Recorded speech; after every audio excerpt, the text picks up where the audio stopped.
We are headed to Edmonton for a moment, just to remind you that we're waiting for the leader, Tom Mulcair, to give a speech, one that's aimed at saving his job.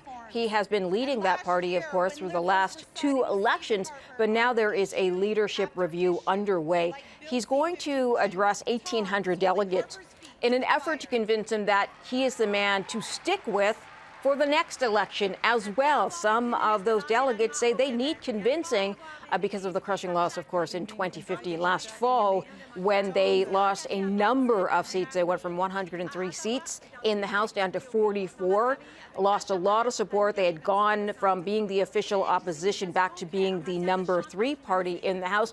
And many are blaming Mr. Mulcair, a number of missteps, they say, on his decision to and openly support the niqab case in Quebec, where they lost a lot of support, and also saying that he moved away from what they would call traditional NDP policy and started talking about things like balancing the budget. Mr. Mulcair is walking in right now to take that stage. Again, many delegates hoping to hear what he has to say as a way to convince them that he could be the man to move them forward, but they're not sure right now. Let's go live to Edmonton and have a listen.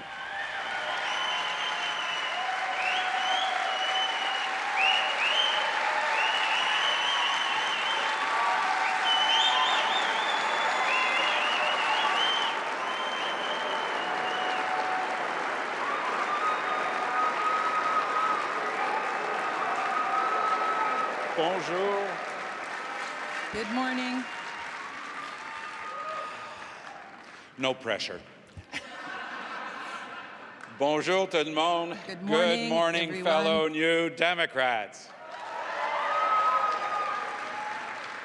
It's always great to be back here in Edmonton, where Rachel Notley's NDP government is building a stronger, fairer Alberta.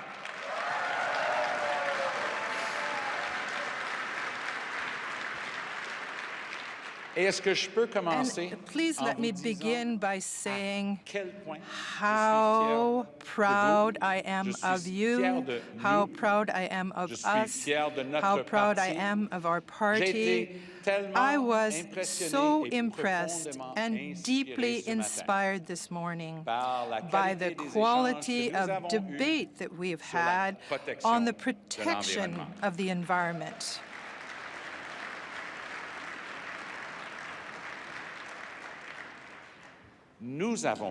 We have made the fight against inequality the main NDP priority, and that includes intergenerational inequality. There is no greater threat to coming generations than the crisis of climate change. Thank you. Thank you, therefore, for having reminded Canadians of the importance that we attribute to the state of the planet that we are going to leave to our children and to our grandchildren. I've been traveling a lot over the last few months to talk to members like you, and more importantly, to listen. Last month, I was here in this beautiful province in Calgary, Greenway, to be specific. We stopped to talk to some folks at an A&W. It was mid-morning and a bit of an older crowd. After chatting with a small group, a man named Sully asked me a brutally frank question. Why, after a lifetime of work, am I poor? You see, his wife had passed away last fall, and he was trying to live on just over $1,000 a month. And you know what? In the city of Calgary, that's pretty close to impossible. It breaks my heart when I hear stories like this from people struggling.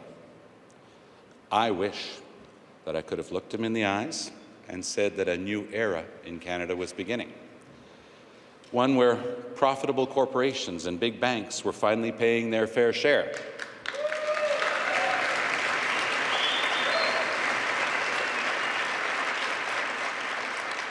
And where help was finding its way to seniors like Sully. remember Colleen in Nanaimo telling us she couldn't afford the test strips for her diabetes. My dad had diabetes. He had both legs amputated. I remember my parents dealing with bills for his medication that were several $100s a month. They didn't have the money. Oh, I wish I could have told Colleen that universal pharmacare was now a reality in Canada, but it's not possible.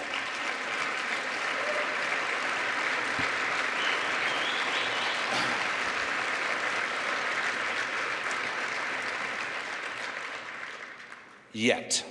It's not possible yet.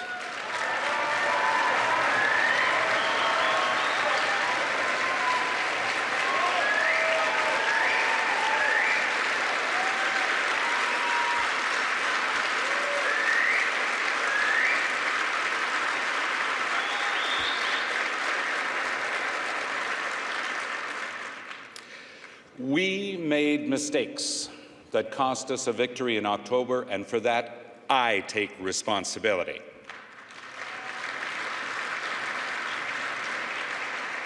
I share your deep disappointment in the election results. That's why we've held unvarnished debrief sessions right across the country, to better understand what went wrong, what mistakes were made, and how we can apply those lessons going forward.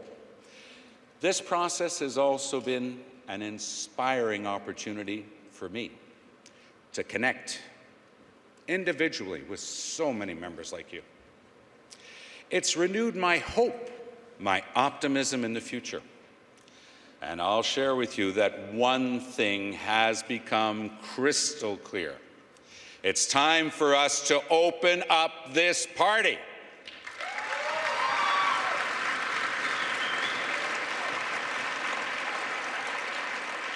To draw on all of the incredible talent and depth that we have from coast to coast to coast. There's too much work ahead of us. Having any one of us sit on the sidelines is not an option.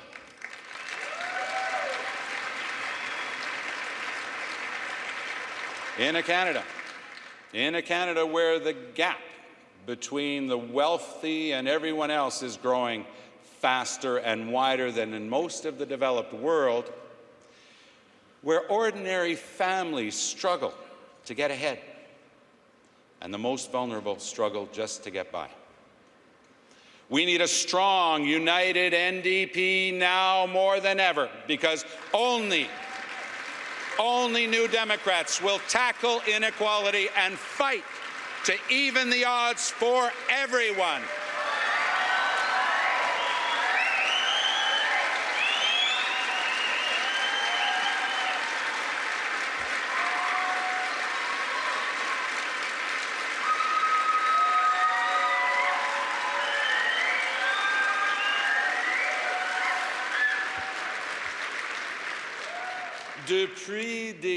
For decades and decades,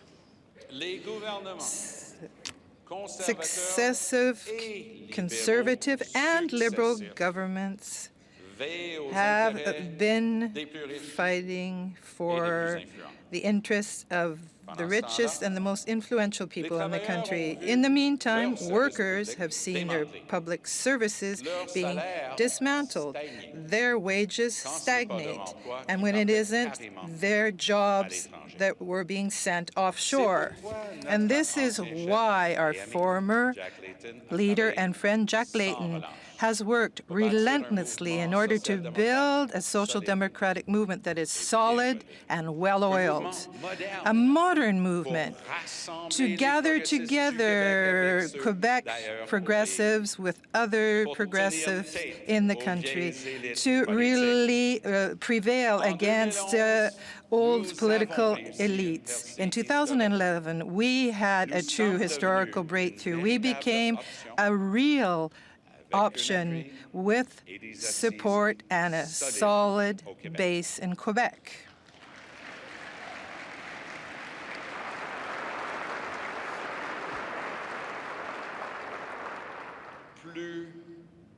More than 1 million Quebecers can still consider neo-democratic values as their own, and our 16 MPs everywhere in Quebec are here to show for it. Of course, we had higher expectations, but we are still a formidable political force in Quebec. We had electoral district associations and activists in inconceivable places a few years ago. Jack's dream is still fully alive. In order to keep it alive, we have to continue to work together. And in order to do so, we need a strong and united party, and we will be able to and continue to push his vision forward. Here in Edmonton or in downtown Toronto, on the Lower Mainland or in Atlantic Canada, wherever I go, I talk to families who work hard and do everything right, but feel like the deck is stacked against them. You know, it's not difficult to understand why. Over the last 30 years, workers have helped grow our economy by over 50%, but those same workers have seen their wages stagnate and retirement security virtually disappear. CEOs in Canada make 200 times the wage of the average worker. And you know that those same CEOs can use their stock options to avoid paying fair taxes, while at the same time over 1 million Canadian kids go to school hungry. That's not right.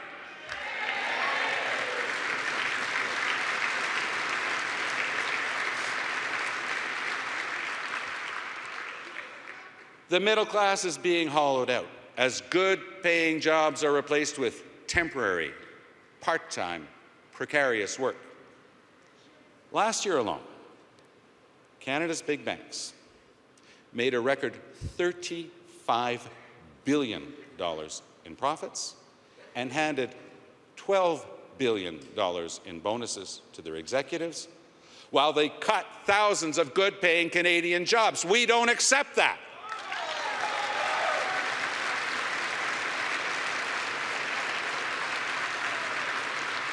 Now, Liberals and Conservatives will tell you that this is just the way things are. They'll say that this is the inevitable outcome of market forces, that nothing can be done. Well, allow me to be blunt. This is complete and utter BS.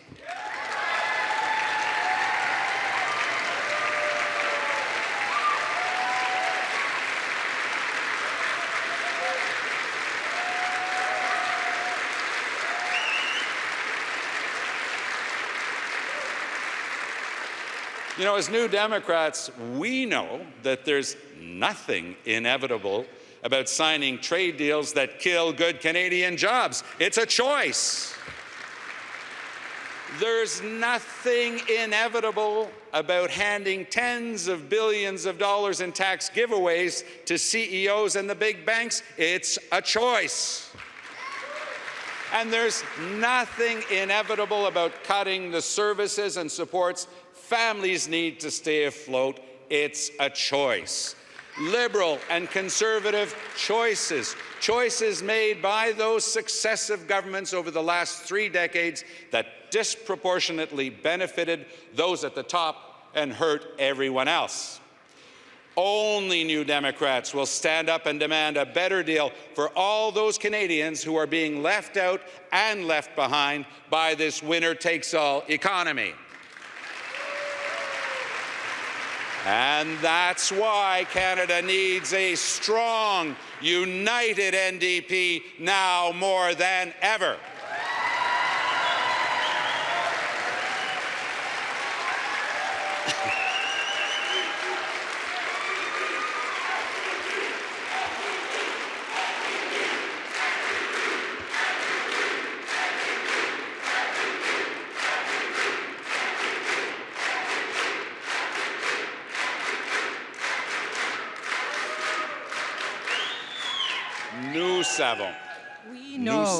We know in the NDP that it's not enough to have equal opportunity, not when the rules of this game are penalizing most workers and the most vulnerable in society. We also know that there is nothing progressive about campaigning against the increase in corporate taxation and against a federal minimum wage of $15 an hour.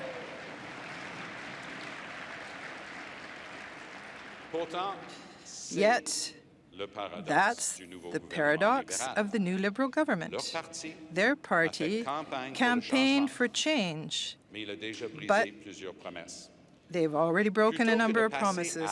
Rather than acting against climate change, the Liberal government adopted the same targets as Conservatives did and has no plan to achieve these ridiculously low targets.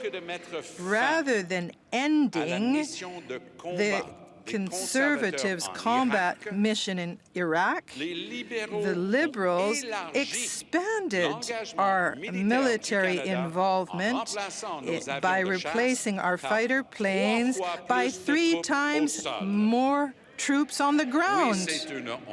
That is really incredible. It's shameful. And rather than helping families that are struggling, the Liberals' priority in the budget was to maintain the tax privileges of large corporations and their CEOs. When Canadians voted for change, can I say that they deserve better than that? And now they're counting on a strong and united NDP to play a key role of progressive opposition and to force the Liberals to deliver the goods.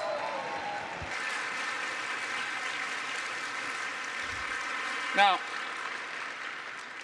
just as our winner-takes-all economy leaves families behind, our winner-takes-all electoral system literally leaves millions of Canadians out. According to a report from the Broadbent Institute, 9 million votes cast during the last election effectively didn't count because of Canada's antiquated first-past-the-post system. Of course, Conservatives believe the unfair status quo is just fine.